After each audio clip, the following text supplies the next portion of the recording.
Hello everyone, welcome to lucky education. और आज हम जो टॉपिक देखने वाले हैं वो है measures for promotion of sustainable development. Sustainable development को प्रमोट करने के लिए हमें किन किन चीज़ों पर ध्यान देना पड़ेगा, किन किन तरीकों पर ध्यान देना पड़ेगा। ये टॉपिक आपका लास्ट टॉपिक है, chapter number 6, planning in sustainable development in Indian context.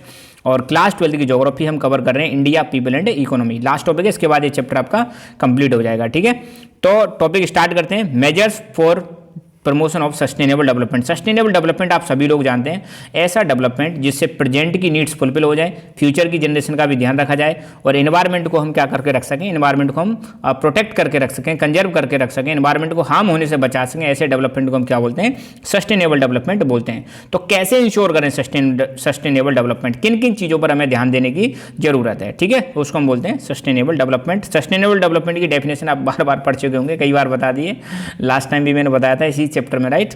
तो strict implementation of water management policy. पहली चीज तो हमें क्या करना पड़ेगा, जो वाटर मैनेजमेंट की जो पॉलिसी है उसका हमें स्ट्रिक्टली इंप्लीमेंट करना पड़ेगा। ठीक है, स्ट्रिक्टली मतलब जो भी पॉलिसी है सरकार की उसको लागू करो यार, है ना। उसमें अगर लिखा हुआ है कि पॉल्यूशन को कंट्रोल करना है, मतलब करना है। उसमें लिखा हुआ है कि रिवर्स के आसपास अगर आप इंडस्ट्री लगा रहे हो और वहां पर अगर पॉल्यूट कर रहे हो तो इंडस्ट्री को हमें पनिश करने की जरूरत है, तो करो भाई, उसको इंप्लीमेंट करो।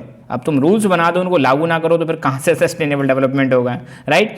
तो आप जो लॉ बनाते हो, पॉलिसी बना रहे हो, नीति जो बना रही है सरकार, उसको लागू करवाओ strictly. Water intensive crops shall be avoided and plantation crops such as citrus fruit shall be encouraged by the people. देखो बेटा क्या कह रहे हैं यहाँ पे कहा जा रहा है कि वाटर इंटेंसिव क्रॉप, ऐसी क्रॉप्स जिनको ज़्यादा पानी की जरूरत होती है उनको बोलते हैं वाटर इंटेंसिव क्रॉप। जैसे राइस हो गया, ठीक है, राइस में बहुत ज़्यादा पानी चाहिए, शुगर केन हो गया, जूट हो गया, ये कुछ ऐसी क्रॉप है जिनको बहुत ज़्यादा पानी की जरूरत पड़ती है। तो भाई कह रहे हैं कि ऐसी क्रॉप्स मत उगाओ, आपको पता है पानी की समस्या है हमारे यहाँ पे, और इनको उगाओगे तो उसमें ज़्यादा पानी लगेगा, ज़्यादा पानी लगेगा तो हमारा जो ग्राउंड वाटर का लेवल है वो कम हो जाएगा, क्योंकि इनको पानी देने के लिए हम किसका इस्तेमाल करते हैं, अंडरग्राउंड वाटर का इस्तेमाल करते हैं। तो ऐसी क्रॉप्स को अवॉइड करो और इनकी जगह पर आप प्लांटेशन क्रॉप्स उगाओ। प्लांटेशन क्रॉप्स आपको बताइए अब बहुत लार्ज एरिया में उगाते हैं, कम पानी की जरूरत पड़ती है, गैप होता है मतलब प्लांट्स के बीच में। इसमें जैसे सिट्रस फ्रूट्स का एग्जाम्पल दे रहे हैं, सिट्रस फ्रूट जो खट्टे फ्रूट होते हैं, संतरा वंतरा टाइप के, ये जिनको उगाओ, तो इससे क्या होगा, पानी को हम बचा सकते हैं। Plus command area development program को इफेक्टिवली इंप्लीमेंट करो। कमांड एरिया जैसे हमने पढ़ा था लास्ट वाले वीडियो में, Indira Gandhi canal command area. तो इंदिरा गांधी कैनाल जितने भी एरिया में फ्लो कर रहा है पूरा हो जाएगा एक कमांड एरिया। तो कह रहे हैं जितने भी कमांड एरिया प्रोग्राम चलाए जा रहे हैं भाई साहब, इनको इंप्लीमेंट करो इफेक्टिवली, मतलब सही तरीके से, है ना। अब जैसे इंदिरा गांधी कैनाल है तो इसमें पानी फ्लो कर रहा है, इसमें जैसे कुछ और सजेशन दिए गए हैं, जैसे लाइनिंग ऑफ वाटर कोर्सेस। जितने भी वाटर कोर्सेस हैं, वाटर कोर्सेस मतलब यहाँ से जैसे पानी फ्लो कर रहा है तो ये वाटर कोर्स हो गया, अब इसकी लाइनिंग करो। लाइनिंग का मतलब क्या है, ये जो किनारे हैं इन किनारों को सही से आप सीमेंटेड कर दो या मजबूत करो, ताकि जो मिट्टी है बह के इस पानी में ना जाए। एक तो ये करने की जरूरत है। लैंड डेवलपमेंट एंड लेवलिंग, जहाँ जहाँ जमीन खराब है, ऊबड़ खाबड़ जमीन है, लैंड डेवलपमेंट का मतलब जमीन खराब है उसको डेवलप करो, सही करो, ऐसी करो उसको ताकि हम उस पर खेती कर सकें, कल्टीवेबल बना सके उसको। जितनी भी फैलो लैंड है उसको मतलब प्रैक्टिस में लेके आओ ढंग से, है ना। लेवलिंग करो, ऊबड़ खाबड़ जमीन है मतलब ऊंची नीची जमीन है तो उसको लेवल कर दो ताकि हम ज़्यादा से ज़्यादा जमीन को हम यूज कर सकें। बाराबंदी system, equal distribution of canal water. बाराबंदी सिस्टम किसको बोलते हैं, जैसे मगर आप मान लो ये इंदिरा गांधी कैनाल है तो भाई पानी इधर भी दो, आप पानी इधर भी जाने दो, इधर भी जाने दो, इधर भी जाने दो, जहाँ जहाँ जरूरत है। ऐसा नहीं कि आपने इंदिरा गांधी के नाल आके इस वाले एरिया में आप पानी भेज रहे हो, इधर नहीं भेज रहे हो, दिस इज नॉट गुड। दोनों तरफ पानी जाने दो, बराबर पानी शेयर करो, है ना।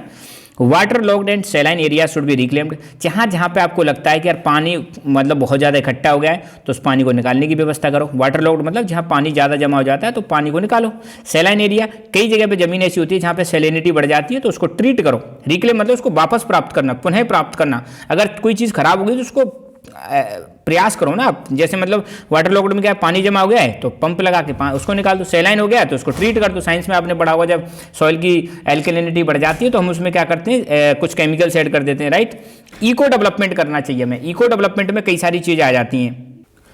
जैसे इको डेवलपमेंट में क्या आता है, नंबर 1 एफोरेस्टेशन। पेड़ लगाने को हम क्या बोलते हैं, एफोरेस्टेशन बोलते हैं। और पेड़ काटने को क्या बोलेंगे, डिफोरेस्टेशन। जब आप प्लांट को कट कर दोगे डिफोरेस्टेशन, प्लांट लगाओगे एफोरेस्टेशन। अब यार एफोरेस्टेशन करोगे तो इससे तो फायदा वही होगा, सीधी सीधी बात है। नेचर को फायदा होगा, आसपास के लोगों को फायदा होगा, सबका फायदा है ना।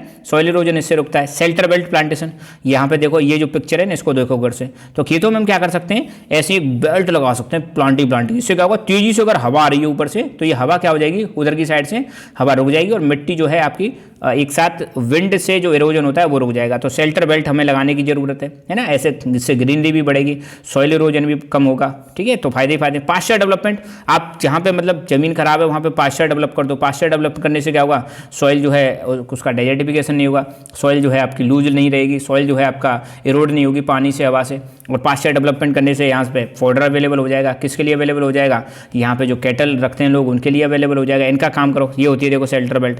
जैसे आपका खेत है तो ये जो आपका किनारा है यहाँ पे आप पेड़ लगा दो, इसको बोलते हैं शेल्टर बेल्ट। फ़ायदा क्या होता है, तो ये जो आपकी ज़मीन है ये वाली, यहाँ पे जो मिट्टी है ये उड़ के नहीं जाएगी। क्यों, इधर से जो हवा आ रही है उसको कौन रोक देता है, ये प्लांट रोक देते हैं। तो ऐसे हमें शेल्टर बेल्ट लगानी चाहिए। सोशल सस्टेनेबिलिटी की बात की जा रही है। सोशल सस्टेनेबिलिटी मतलब अब है समाज के लोगों की बात की है यार, समाज पर भी हमें फोकस करनी है। तो चलो एनवायरमेंट की बात हो गई, समाज पर कैसे फोकस करें, ये करें। It is the development of the people by providing them better resources to uplift their social status. अब यार समाज में आपको पता है बहुत सारे लोग ऐसे होते हैं बेचारे गरीब होते हैं। कैसे होते हैं, गरीब होते हैं, जिनको हम बोलते हैं बैकवर्ड सेक्शन बोलते हैं, डिसएडवांटेज्ड ग्रुप बोलते हैं ना, डिप्रेस्ड सेक्शन बोलते हैं। तो इनको आप रिसोर्स प्रोवाइड कराओ। अब गरीब लोगों को रिसोर्स प्रोवाइड करने का मतलब क्या है, गरीब लोगों को रिसोर्स प्रोवाइड करने का मतलब है पहली बात उनको आप जॉब्स प्रोवाइड कराओ। क्या प्रोवाइड कराओ, जॉब्स। फिर अगर जैसे मान लो आप देखो सरकार स्कीम भी चला रही है ना, आप गरीब से गरीब के लिए गांव में मनरेगा स्कीम चलती है। मनरेगा स्कीम में 100 डेज का आपको पता है एम्प्लॉयमेंट मिलता है। तो रिसोर्स मतलब पैसा आएगा ना, घर में पैसा आएगा तो डेवलपमेंट होगा उनका। प्लस और रिसोर्स में क्या हो सकता है, जैसे सरकार उनको खाने पीने की चीज़ें देती है ना, राशन के जो शॉप्स होती हैं उनके थ्रू सरकार उनकी हेल्प कर रही है, तो वो सस्टेन कर सकते हैं। और क्या है बताओ एग्जांपल, और देख लो सरकार किसानों को हर साल आपने देखा होगा किसानों को 6,000 रुपये उनके अकाउंट में डलवाती है, प्रधानमंत्री किसान सम्मान निधि योजना, ताकि उन पर बर्डन ना आए। तो सोसाइटी को अब यार जब आप मतलब खर्चों को बांट लोगे, सरकार खर्चों को बांट लेगी, तो वो पैसा जो है लोगों की अपने बच्चों की हेल्थ में, अपनी एजुकेशन में, उनकी एजुकेशन में लगा सकते हैं। तो ये होता है उनके स्टेटस को अपलिफ्ट करने का फायदा। उनको अपलिफ्ट करना है तो हमें उनकी हेल्थ पर, उनकी एजुकेशन पर, उनके खाने पर, इन सब चीज़ों पर खर्चा करना पड़ेगा। और जो सरकार कर रही है, अब गांव स्कूल देखो, मिड डे मील योजना चलती है, मिड डे मील के तहत बच्चों को खाना दिया जाता है, तो घर वालों पर लोड कम होता है, राइट। तो अपलिफ्टमेंट करो, रिसोर्सेज प्रोवाइड कराओ, यही रिसोर्सेज होते हैं ना। और गाँव में तुमने देखा होगा गरीब से गरीब को सिलेंडर भी मिलता है, उज्ज्वला योजना है ना, बहुत सस्ता सिलेंडर मिलता है। It can be achieve only if the land allottees having poor economic background are provided enough financial institutional support for cultivation of land.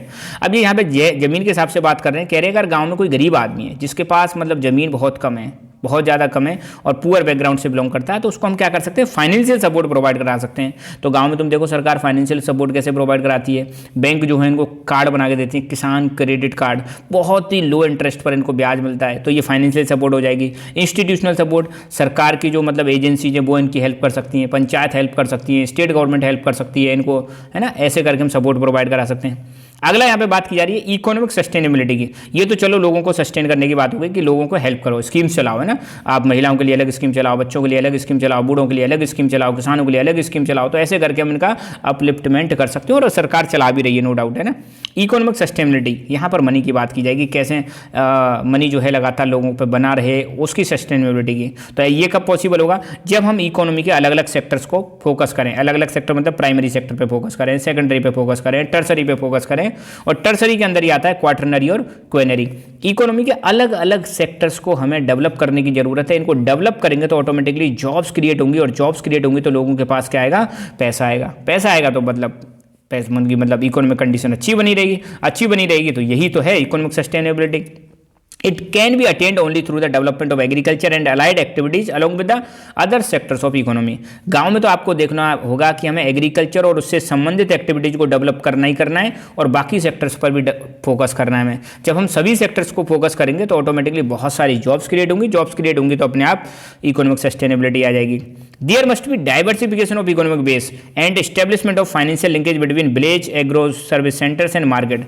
कह रहे हैं कि यार हमें इकोनॉमिक बेस का डाइवर्सिफाई करने की जरूरत है। आप एक ही चीज़ पर डिपेंड मत रहो, आप अलग अलग चीज़ें क्रिएट करो, अलग अलग फैसिलिटीज़ प्रोवाइड कराओ, अलग अलग जॉब्स क्रिएट करो, तब जाके डाइवर्सिफिकेशन हो पाएगा। साथ के साथ में आपको एक लिंक स्टेब्लिश करने की जरूरत है गाँव के बीच में, एग्रो सर्विस सेंटर्स के बीच में, मार्केट के बीच में, है ना। इनको मतलब इनका मतलब एक लिंक स्टेब्लिश करो ताकि गांव के जो प्रोडक्ट हैं वो इंडस्ट्रीज में जा सके, गांव के प्रोडक्ट मार्केट तक जा सकें। एक ऐसा लिंक स्टेब्लिश करने की जरूरत है, ट्रांसपोर्ट एंड कम्युनिकेशन को डेवलप करने की जरूरत है ताकि सबका मदद हो सके। ठीक है, तो इस चैप्टर के बारे में बस इतना ही। ये चैप्टर यहाँ पे कंप्लीट होता है और इस बुक के लगभग 5-6 चैप्टर आपके कंप्लीट हो चुके हैं। फंडामेंटल्स ऑफ ह्यूमन ज्योग्राफी वाली बुक है वो आपकी कंप्लीट हो चुकी है, तो आप उसको देख सकते हो। प्लेलिस्ट नीचे प्रोवाइडेड है।